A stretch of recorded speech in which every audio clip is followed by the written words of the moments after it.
Even though some of these professional athletes here in America can't get their head out of their own ass when it comes to promoting social justice and the myth of systemic racism, it is starting to seem like star athletes over in Europe are beginning to understand. They're beginning to see the big picture. What I'm about to share with you guys today is pretty good stuff. A star soccer player overseas who actually gets it, he understands that all of this political protesting at sporting events, it's not doing any good. It's not doing anyone any favors. Matter of fact, it is having the opposite of the desired effect. Instead of uniting people in the fight against racism, it's actually dividing people. Since we started covering this on the channel last year, I have been saying that professional athletes are being used. They are being used to promote an agenda. Hell, I don't think most of them actually believe that they are being used because of their influence. I think LeBron James really believes that he's inspiring real change, when all he's really doing is just tainting his legacy and allowing himself to be used by people who don't give a damn about it. Chelsea defender Marcos Alonso, this dude actually gets it. At first, he bought into the lie. He took part in getting down on his knees in submission before games. And by the way, that's another thing that I don't think a lot of these athletes realize. When you are told to get down on your knees, that is an act of submission. You are submitting your own personal power to someone else. Don't get it twisted. These athletes did not come up with this on their own.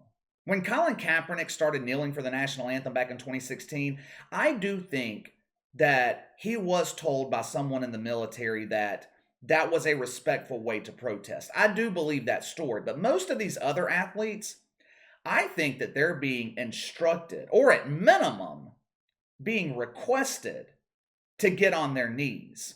When you think about it, it's actually humiliating. The only time a dude should be on his knees is when he's praying, proposing to his girl, or doing other things with his woman. That's it. At no other point should a man be on his knees. Chelsea defender Marcos Alonso finally understands this. Crystal Palace forward Wilfried Zaha, I think that's his name, he gets it too. He said that getting down on your knees in protest is degrading. Brentford striker Ivan Toney, he knows what's up. Actually, Ivan Toney said it best. He said that professional athletes are being used as puppets. We have been saying that here on the channel for a year now. These damn athletes are nothing but puppets. They are being used to promote a socialist or communist agenda. See, here's the thing about socialism and communism. The people who want socialism or communism, they can't sell the idea of either one of them to the general population on the basis alone, on the facts alone. They know people, especially people who live in free countries, will never willingly give up their freedom. So there are only two ways to make that happen. You either make it happen by force, or you convince the population, you lie to them. You have to hide your true agenda. They can't come out and say, we want to take over private sector jobs. The government will tell you what to do for a living, how many children you can have, and make every decision for you from cradle to grave. They can't do that. No one living in a free country is going to go for that. So they have to use smoke and mirrors. They have to use propaganda. They have to use people with influence to spread their lies, because they know people will blindly listen to celebrities and professional athletes. You go back in history and you look at every dictatorial regime. None of them came to power by telling the truth. Every one of them had to lie to the population. Hitler portrayed the Jews as the enemy. Mao turned the youth against the elder population in China. He started spreading propaganda about the elderly in elementary schools. And by the time these kids turned into adults, well, it was far too late to do anything about it. It is the same strategy that's being employed now. They always change the name. They always change the reason: social justice, systemic racism. The names and the enemies change, but the end result is always the same. people living under oppression. It's always sold in the name of progress, but what it really is regression. Marcos Alonso said that athletes kneeling before games is losing its strength, which is true. Taking the knee does not have any impact anymore, and they know this.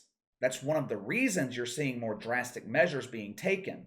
Yesterday, FIFA announced that they were fining the Hungary soccer team over 158,000 euros and a two-match stadium ban. What did Hungary do? Were some of the players using PEDs? Were they involved in a fight during a match? Did they cheat? Maybe they were critical one too many times of the officiating and FIFA just had to send a message. No, no, no, and no. Hungary was punished for something that they had nothing to do with and had absolutely no control over. They punished Hungary because a handful of fans in attendance during their game against England a couple of weeks ago were portraying racist behavior. Look, the behavior of some of these fans at this game was abhorrent. It was awful. But according to Sky Sports, which is the British equivalent to CNN here in America when it comes to issues like this, there were just 4 fans accused of racist behavior. 4. There were approximately 60,000 people at the game between England and Hungary. And FIFA hands down this punishment because 4 people don't know how to behave? What the hell kind of sense does that make? Bristol, Connecticut, home to ESPN, is a town of around 60,000 people. In Bristol, there are around 4 people who are murdered every year. Maybe some were stabbed to death. Maybe some were strangled. I'm sure some were victims of gun violence.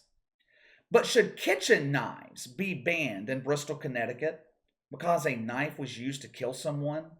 Should the manufacturer of the knife be fined and punished because someone used that knife to hurt someone?